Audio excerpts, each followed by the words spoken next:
میری میرے گھر سے اگر مجھے پتا ہو کہ میرے کسی ملازم نے یا میری بیوی نے یا میرے بچوں میں سے کسی نے چوری کی ہے، مجھے علم ہو اور میرے پاس ثبوت بھی ہو، میں کبھی بھی اس کے منہ پہ جا کے نہیں کہوں گا کہ تم چور ہو، میں کبھی نہیں کہوں گا، کیونکہ میں ظاہر ہے ان کی ضرورتیں پوری نہیں کر سکا، صحیح بات. میں ان کی ضرورتیں پوری نہیں کر سکا.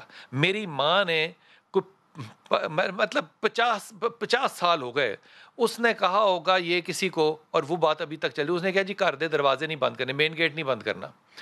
ہم نے کہا کیوں نہیں کرنا، چور آ جاتے ہیں، ڈاکو آ جاتے ہیں. کہندے تسی لوکاں دے حق دیتے ہوندے تے پھر نہ آندے. وہ آج نہیں ہے لیکن گیٹ بند نہیں ہوتا. یہ جو معاملہ ہوتا ہے نا کہ میں پیسے رکھتا ہوں اور وہ چوری ہو جاتے ہیں اور میں زکوٰۃ صدقہ دیتا ہوں، میں اس بات کو تسلیم نہیں کرتا، ذہنی طور پہ تسلیم نہیں کرتا. اگر انسان نے پورے حقوق دیے ہوں تو مال میں برکت آتی ہے. مال میں برکت آتی ہے، لیکن بلال بھائی چوری کرنے کا بھی اندیشہ ہو سکتا ہے. وہ چوری کا گھر والوں کو اگر چھوڑ دیں تو جو خاتون کہہ رہی ہیں وہ یہ کہ کوئی جن ایسا ہے، کوئی جادو ایسا ہے جو کہ وہاں سے پیسے بلال بھائی شریعت کے اندر اس کا بھی تو حل موجود ہے. اگر یہ لاک کر کے الماری کے اندر پیسے رکھتی ہیں تو صرف بسم اللہ کہہ کے الماری کو بند کر دیں تو اللہ کے فضل سے پھر جنات تو نہیں چوری کریں گے. پھر تو کوئی انسان چوری کرے، اور اگر اس سے بھی بچنا چاہتی ہیں تو آیت الکرسی پڑھیں. یہ تو صحیح حدیث ہے، حضرت ابو ہریرہ کی، ابو ایوب انصاری کی، 3 صحابہ کی یہ حدیث لگاتار متواتر ہے. بسم اللہ پڑھ کے بند کریں، ہاں، اور آیت الکرسی پڑھ کے پڑھ دیں اور تو پھونک دیں. انشاءاللہ اور اگر اس کوئی کے بعد بھی کچھ ہوتا ہے تو پھر آپ نے سائیکائٹرسٹ سے ملنا ہے کہ نائٹ سلیپ تو کوئی نہیں کرتا. وہ نائٹ سلیپ ہوتی ہے نا، سونے میں سوتے ہوئے لوگ جو ہیں وہ چلتے ہیں اور بہت کچھ کر لیتے ہیں. اس لیے اچھا گمان رکھو. اچھا گمان رکھنا بہت بڑی برکت کی بات ہے. اور یہ جو شام نے بات بتائی نا، جس کے اوپر حدیث ہونا، پھر اس کے بعد شک کرنے کی گنجائش نشتا، پھر شک کی گنجائش بالکل نہیں ہو سکتی. حضور اقدس جب تربیت کرنی ہو بیٹیوں کی تو سب سے زیادہ آپ کے خیال میں ایک اہم ایسپیکٹ پیرنٹ کو کیا کرنا ہے؟ جو بات آپ نے ابتدا میں کی ہے نا، وہ بڑا بہترین آپ نے دباچہ باندھا کہ جب آپ کسی کے گھر بیٹی بھیج رہے ہیں تو آپ نے تو سیدھا مجھے ہی کہہ دیا کہ علماء کہتے ہیں علیحدہ کرو. جی سیپریٹ سسٹم ہے، لیکن میری بات سنیں، میں آپ کو یہ شرح صدر کے ساتھ اور علماء کا نمائندہ ہونے کی حیثیت سے کہہ رہا ہوں کہ زمین کے اوپر مرد کے اوپر سب سے پہلا اور اعلیٰ جو حق ہے وہ والدین کا ہی ہے اگر مرد ہے. ہاں، عورت کے اوپر جو پہلا حق ہے وہ خاوند کا ہے. مرد کے لیے اس کے ماں باپ ہر دوسرا جملہ کیا کہا آپ نے؟ عورت کے اوپر جو پہلا حق ہے نا اللہ رسول کے بعد وہ اپنے خاوند کا ہی ہے.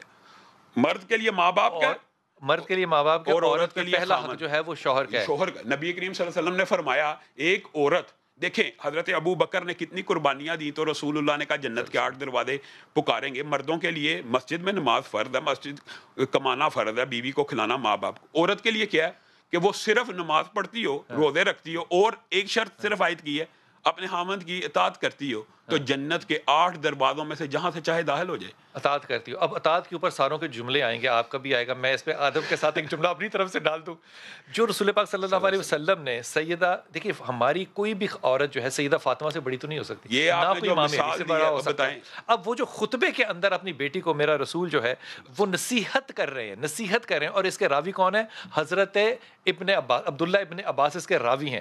وہ کہتے ہیں کہ آپ نے کہا کہ تمہیں علی کے حوالے کیا جا رہا ہے علی کے نفس کی تسکین کی خاطر. اور ابو فضل عباس نے جب اس کی تفسیر کی تو کہا رسول پاک صلی اللہ علیہ وسلم کا اس سے مقصد یہ تھا کہ جس طرح ایک نمازی جب مسجد سے نکلتا ہے اور بازار میں جاتا ہے، بازار ہے شیطان کا گھر، لیکن شیطان کے گھر میں ہوتے ہوئے بھی دل اس کا مسجد نہیں ہوتا. بالکل صحیح نفسیات ہے یہ. اسی طرح آپ نے یہ جو بات، اسی طرح جب شوہر گھر سے نکلے تو دل گھر چھوڑ کے جائے. یہ دل جیتنا جو ہے نا یہ ایک تباہ ہے. یہی اصل میں اطاعت کے علاوہ یہ تو ایک آرٹ بھی ہے. جو بات آپ کر رہے ہیں حضرت فاطمہ جو ہیں وہ آئی ہیں، آپ نے جو بات کی ہے یہ بڑی اہم. اگر ہماری بیٹیاں یہ سمجھ رہے ہیں کائنات میں ان سے اعلیٰ افضل کوئی ہے، وہ اپنے باپ کو آ کے کیا شکایت لگا رہی ہیں، بابا چکی ہاتھوں میں چھالے پڑ گئے ہیں، کوئی ایک ملازم کا انتظام کر دیجئے. تو باپ نے آگے یہ باپ کے دل سے سوچو شام، باپ کے دل پہ کیا گزرے گی جب بیٹی ہاتھ دکھا رہی ہو. تو باپ ہمارے جیسا ہو تو کیا کہے گا، خامند یہ کام کرواتا ہے، خامند تجھے چکی پہ سواتا ہے. تو باپ کہہ رہا ملازم بھی نہیں، علی کی خدمت ہی کرتی رہے. ہاں اگر تھک جاتی ہے تو یہ تسبیح پڑھ لیا کر. وہ تسبیح فاطمہ آج پوری امت کو اللہ تعالیٰ نے حضرت فاطمہ کے ذریعے دے دی ہے. اور اگلی بات بھی بتا دوں ایک، جب اللہ تعالیٰ کے اس نبی نے خیبر کے بعد جو خدمت کرنے کے لیے خاتون ان کو ہدیہ کی، اس خاتون کو کوئی بھی کبھی نام سے نہیں بلاتا. نام ہے ان کا فضا، اماں کہتے ہیں، ان کو کہتے ہیں اماں، ان کو ماں کا درجہ دیتی ہے امت، ماں کا درجہ دیتی ہے. یہ ہے وہ توقیر جو اقتباء رسول صلی اللہ علیہ وسلم سے ملتی ہے. جی السلام علیکم دانیہ.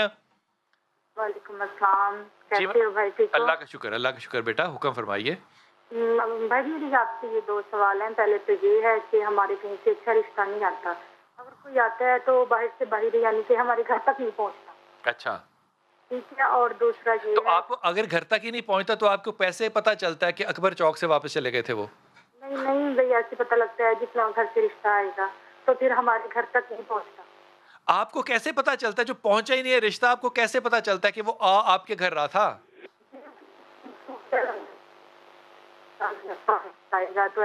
بیٹا باہر آؤ، کمرے میں سے باہر نکلو.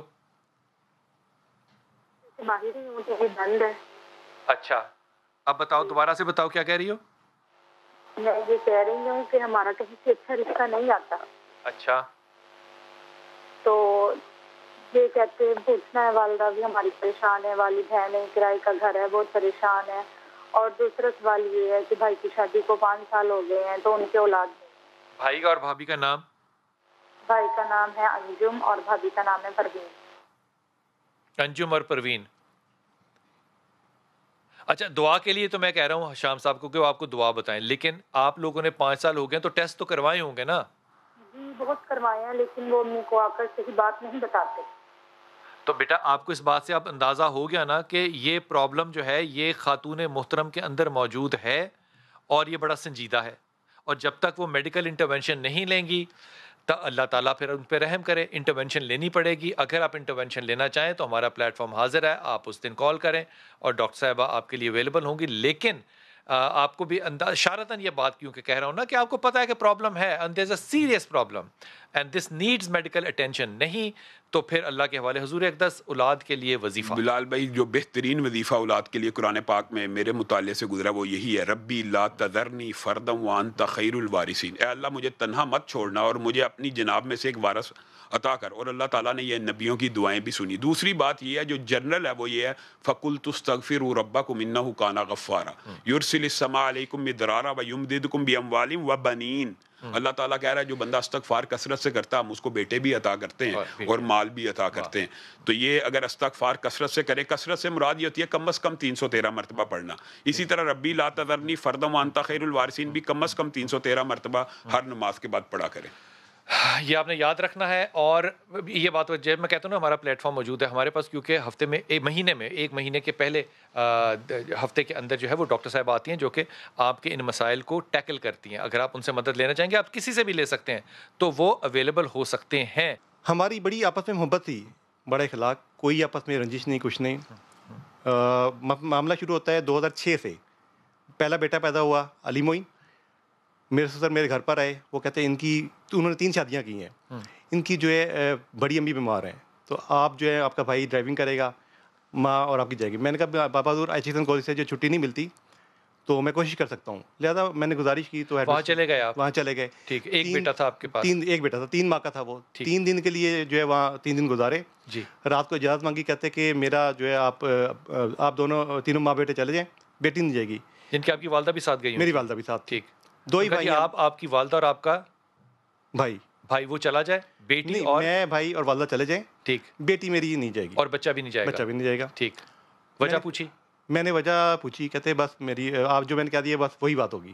جی. پھر جب میں ٹیکسی لے کے آؤں کہتی میں بھی چلتی ہوں، دوبارہ پھر آ جائیں گے ہم. ٹھیک. وہ بھی ٹیکسی میں آ کے بیٹھ گئی. جیسی ٹیکسی میں بیٹھے ہیں تو سسر صاحب میرے جو ہے 2006 میں پشاور کا واقعہ ہے، وہاں پر کار کے آگے کھڑے ہو گئے، بیٹی کو نہیں جانے دینا، گرے باندھ سے پکڑ کے مجھے باہر نکالا ہے، بھائی صاحب کو نکالا، دکے مار کے اندر کر لیا، گندی گلیز گالیاں مردان خانے میں دی ہیں. بیٹی نہیں گئی؟